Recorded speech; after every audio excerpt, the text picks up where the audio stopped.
দেশের মধ্যে যতগুলি বড় বড় কোম্পানি রয়েছে প্রাইভেট সেক্টর এবং গভর্নমেন্ট সেক্টর মিলিয়ে, তার মধ্যে দেখা যায় যে প্রায় 1/4 বা প্রায় 23টি মতন পিএসইউ সেক্টর যেগুলো গভর্নমেন্টের আন্ডারে রয়েছে সেগুলি বড় বড় রয়েছে।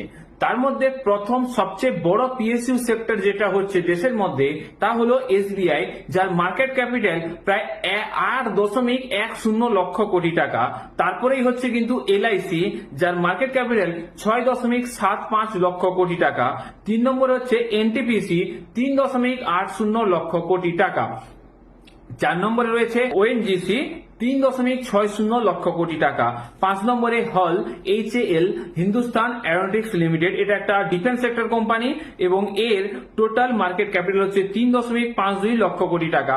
তারপরে রয়েছে কোল ইন্ডিয়া, সেটা হচ্ছে 3.15 লক্ষ কোটি টাকা।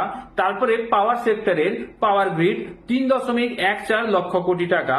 তারপরে হচ্ছে অয়েল ইন্ডিয়া কর্পোরেশন, যার মার্কেট ক্যাপিটাল 2.47 লক্ষ কোটি টাকা।